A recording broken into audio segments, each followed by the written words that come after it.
अस्सलामुअलैकुम। उम्मीद है आप सब लोग खैरियत से होंगे।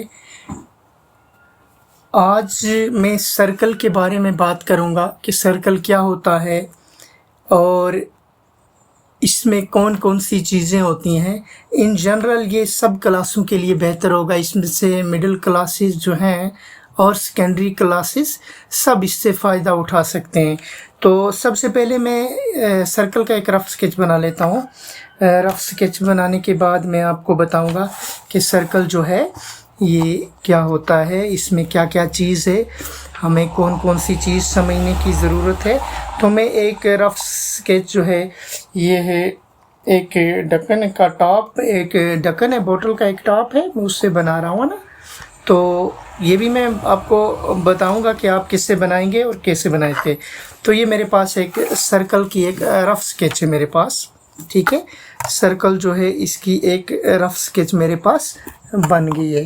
तो आप माशाल्लाह सर्कल कैसे बनाएंगे ये मैं आपको सिखाऊंगा और इसमें क्या क्या चीज़ें देखनी है हमें वो भी आप देखेंगे। तो सर्कल के बारे में आपने पहले भी पढ़ा होगा छोटी क्लासों में। बहरहाल मैं आपको बिल्कुल सिंपल लैंग्वेज में बहुत सादा तरीके से समझाने की कोशिश करूँगा। तो सर्कल जो है आम तौर पे सब इसकी डेफिनेशंस ऐसे देते हैं। ये मान लीजिए आपका जो ज्योमेट्री बॉक्स है उसमें इंस्ट्रूमेंट एक है, उसका नाम है कंपास, है ना। कंपास का मतलब जिससे एक साइड में नीडल होती है और दूसरे साइड में हम पेंसिल लगाते हैं और आर्क्स वगैरह सर्कल्स ड्रा उसी से होते हैं।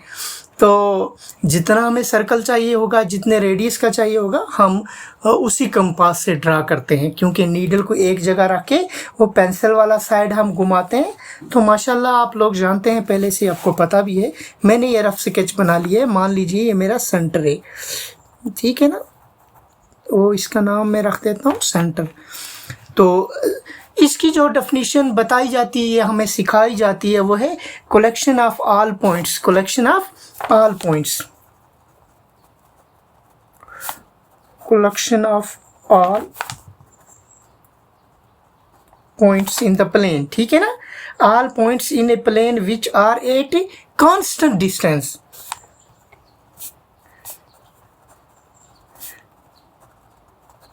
which are at constant distance from fixed point. Fixed point का मतलब क्या होता है, सेंटर से, यानी कि सेंटर से ये आपने नीडल यहाँ रखी तो सेंटर से जब आप वो पेंसिल वाला सिरा चाहिए यहाँ छोड़ें, यहाँ उसको घुमाते जाएं, फिर इन पॉइंट्स को मिलाएं, है ना।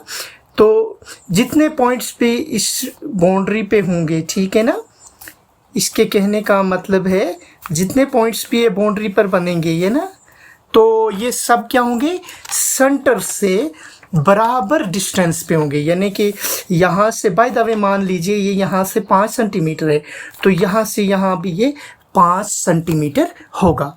इसका मतलब ये हुआ कि जितने भी पॉइंट्स सेंटर से बाउंड्री पर हैं, यानी कि जितनी भी इसकी लेंथ, चाहे चारों साइड किसी साइड भी आप घुमा के देखें, तो सेंटर से इसकी लेंथ हर तरफ बराबर होगी। ये है सर्कल, ठीक है ना। और ये बाउंड्री के अंदर जो है इसे कहते हैं इंटीरियर, और बाउंड्री के बाहर जो है इसे कहते हैं एक्सटीरियर, ठीक है ना। प्लेन तो सब होता है, ये हो गया अंदर वाला हिस्सा और ये हो गया बाहर वाला, ठीक है ना। अब क्या है सर, इसमें कौन कौन सी चीज़ें होती हैं। पहली बात है सेंटर, जहाँ हम नीडल रख के, ठीक है ना, सेंटर, तो मैंने ओ इसका नाम रखा है, जहाँ क्या करते हैं हम नीडल रख के हम इसको घुमाते हैं, सर्कल बनाते हैं। दूसरी चीज़ इसमें है रेडियस। रेडियस क्या होता है, रेडियस से जो लाइन सेगमेंट, ये मान लीजिए ऐसी लाइन सेगमेंट जिसका एक एंड पॉइंट जो है वो बाउंड्री पर हो और ये शुरू कहाँ से हो, सेंटर से। ऐसी लाइन सेगमेंट जो सेंटर से शुरू हो और जिसका जो है एंड पॉइंट बाउंड्री पर हो, ठीक है ना। किसी साइड से भी आप डाल सकते हैं, हज़ारों, है ना, हज़ारों रेडियस जो है इससे बनेंगे, है ना। ये सेंटर से आप एक, इसका मतलब ये हुआ कि एक पॉइंट से हम बहुत सारी लाइनें ड्रा कर सकते हैं, ठीक है ना। ये सेंटर जो है इधर भी रेडियस जाएगा, इधर भी, इधर हर तरफ आप रेडियस बना सकते हैं। तो रेडियस जो ओ है ये ऐसी लाइन सेगमेंट जिसका एक एंड पॉइंट बाउंड्री पर हो और जो सेंटर से शुरू। दूसरी चीज़ इसमें जो हमारे पास आएगी, अगर दूसरी कोई लाइन सेगमेंट में डालता हूँ, बाय द वे चलो यहाँ से मैं डालता हूँ एक लाइन सेगमेंट, है ना। ये मान लीजिए मैंने ये डाली, इसका नाम रखूँगा चलो बी और सी, ठीक है ना। आपने देखा मैंने इस बाउंड्री से शुरू किया और इस बाउंड्री पे ख़त्म किया, है ना। तो ऐसी लाइन सेगमेंट जिसके दोनों एंड पॉइंट्स बाउंड्री पर हों, है ना, सर्कल की बाउंड्री पर हों, whose end points a line segment whose end points lies on a boundary of a circle, ठीक है। तो उससे हम कहते हैं, उसको कहते हैं हम कॉर्ड, क्या कहते हैं जी, कॉर्ड ऑफ ए सर्कल, ठीक है ना। तो आप, अगर आपसे पूछा जाएगा सर्कल में कितने कार्ड होते हैं, तो अनलिमिटेड। आप देखो यहाँ से शुरू कीजिए, ऐसे ऐसे लाइनें, फिर ऐसे ऐसे ऐसे लाइनें, ऐसे ऐसे, तो ऐसी बहुत सारी लाइन्स होंगी, अनलिमिटेड होंगी, जो जिसके दोनों एंड पॉइंट्स सर्कल पर हों, ऐसे ऐसे ऐसे किसी भी सीमत में आप लगा सकते हैं। तीसरी चीज़ इसमें होती है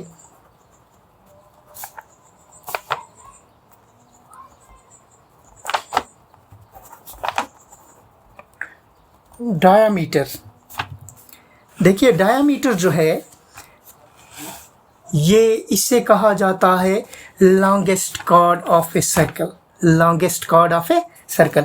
यानी कि जो ही आप सर्कल के नीचे वाले हिस्से की तरफ जाएंगे, यानी कि कम वाले हिस्से की तरफ, जैसे इधर चलेंगे या इधर चलेंगे, ठीक है ना, या इधर चलेंगे या इधर चलेंगे, यानी सेंटर से जितना दूर होते जाएंगे आप, आपकी लाइनें जितने दूर होती जाएंगी उतने कॉर्ड्स छोटे होते जाएंगे, है ना। जैसे ये कार्ड है, अगर दूसरा इधर डालूँ मैं ऐसे, तो ये इससे छोटा होगा, है ना, तो फिर यहाँ से इससे छोटा होगा। तो ऐसी अगर इसको मैं आगे बढ़ाता जाऊँ, ठीक है ना, तो कार्ड्स बड़े होते जाएंगे, यहाँ तक कि ये सेंटर में से जो लाइन क्रॉस होगी वो सबसे बड़ी होगी, है ना। फिर सेंटर के उधर जाते जाएंगे तो छोटी होगी, और इधर आते जाएंगे तो छोटी होती जाएगी, ठीक है ना। तो ये जो मेरा रेडियस है, अगर मैं इस रेडियस को इससे देखना, इस रेडियस को मैं सीधा ले जाऊं ऊपर, ऐसे दूसरा रेडियस में ड्रा करूं, ठीक है ना, इसके बिल्कुल सीध में, है ना, ताकि ये स्ट्रेट लाइन बन जाए। मान लीजिए ये मेरा रेडियस था ओ ए, ठीक है ना, दूसरा रेडियस मेरा ये हो गया, चलो इसका नाम मैं रखता हूँ डी, ठीक है, डी इस पॉइंट पे, ये दूसरे रेडियस का। तो यहाँ से आपको क्या समझ आया, ऐसी लाइन सेगमेंट जो सेंटर से होकर गुजरे और जिसके दोनों एंड पॉइंट्स जो हैं वो कहाँ पे लाई करते हूँ जी, बाउंड्री ऑफ सर्कल, ठीक है ना। तो उससे हम कहते हैं डायामीटर, ठीक है ना। तो डायामीटर जो है ये सबसे लंबा कॉर्ड कहलाता है सर्कल का। दूसरे लफ्ज़ों में हम कहेंगे तो देखो, दो रेडियस को, एक रेडियस ये वाला था, दूसरा रेडियस मैंने ये ड्रा किया, तो दो रेडियस को मिलाकर एक डायामीटर बनता है जी। तो डायामीटर जो है रेडियस के दुगना होता है, और रेडियस जो होता है डायामीटर के आधे होता है, ठीक है। तो उम्मीद है आपको समझ आ गई होगी कि डायामीटर क्या चीज़ है, ठीक है ना। उसके बाद जो हमारे पास है, देखो ये हो गए हमारे इसके सर्कल में क्या क्या चीज़ें होती हैं, ठीक है ना। सेंटर है, रेडियस है, कॉर्ड है, डायामीटर है। अब अगर मैं ऐसे कहूँ कि ये जो कॉर्ड मैंने ड्रा किया, मान लीजिए ये, ठीक है ना, ऊपर मैंने दिखाया आपको ये वाला, तो ये कार्ड, इसको मैं और नीचे लाता जाऊंगा, तो एक वक्त आएगा ये लाइन इसको एक जगह पे टच करेगी, है ना, ऐसे करेगी नहीं, है ना, सर्कल को एक जगह पे टच करेगी, बाहर ये बाहर निकल जाएगी, हैं जी। चलो इसका नाम रखता हूँ पी और क्यू में, ठीक है ना। तो ये लाइन भी बहुत इम्पॉर्टेंट है, क्या है, ये लाइन भी बहुत इम्पॉर्टेंट है, इसे कहते हैं जी टेंजेंट लाइन, ठीक है ना, टेंजेंट टू ए सर्कल, ठीक है। यानी टेंजेंट लाइन वो लाइन होती है जी जो सर्कल को एक जगह पर टच करे, इनके a line segment which intersects a circle at only one point.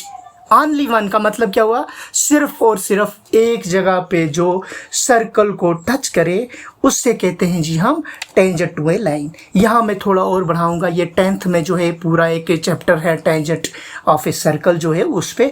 तो यहाँ जो जिस पॉइंट पे ये टच करता है सर्कल के साथ ये लाइन, तो इस पॉइंट को कहते हैं पॉइंट ऑफ कॉन्टेक्ट।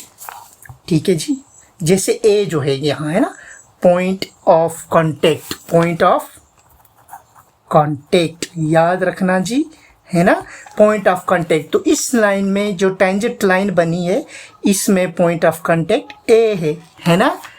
और इसको और मज़ीद आगे बढ़ाऊं मैं, तो ये जो हमेशा एक चीज़ इसमें जनरलाइज होकर निकलती है वो क्या है, ये जो रेडियस है, रेडियस से जो लाइन ड्रा होकर इस पॉइंट ऑफ कॉन्टेक्ट को टच करेगी, इसके साथ जो मिलेगी वो हमेशा परपेंडिकुलर टेंजेंट के होगी। यानी कि ये जो मेरा रेडियस था यहाँ से ओ ए, ठीक है ना, ये यहाँ इसके पी क्यू के परपेंडिकुलर है। ओ ए जो है रेडियस ये परपेंडिकुलर है किसके जी, इस टेंजेंट लाइन के जी, पी क्यू के, ठीक है। और परपेंडिकुलर जब लाइन होती है तो आपको पता है क्या होता है, राइट एंगल बनता है, वहाँ बनता है ना, तो ये यहाँ पे राइट एंगल बनाते हैं। समझ गया मेरी बात। ये हमेशा जनरलाइज बात है कि रेडियस जो है हमेशा पॉइंट ऑफ कांटेक्ट के साथ जो है वो परपेंडिकुलर होता है, ठीक है ना। अब अगर इस लाइन, ये जो लाइन जो बाहर निकल आई है ना, खैर इसको आगे अगर बढ़ाएंगे तो फिर ये इसके बाहर चले जाएगी, किसी जगह भी काटेगी नहीं, तो सर्कल से बाहर वाला एरिया आ गया, ठीक है ना। अब क्या है, अब सर्कल के अंदर एक और चीज़ आपने इमेजिन की होगी, मैं यहाँ से एक और डायामीटर ड्रा करूँगा, ये वाला जो सेंटर से होकर गुजरेगा। चलो इस पे आप ध्यान देना, ये सीधा है, वो उल्टा दिखाई देगा आपको, तो समझ में शायद आपको थोड़ी सी आपको मुश्किल पेश आए, तो मैं यहाँ हाईलाइट करके ये बताता हूँ, ठीक है ना।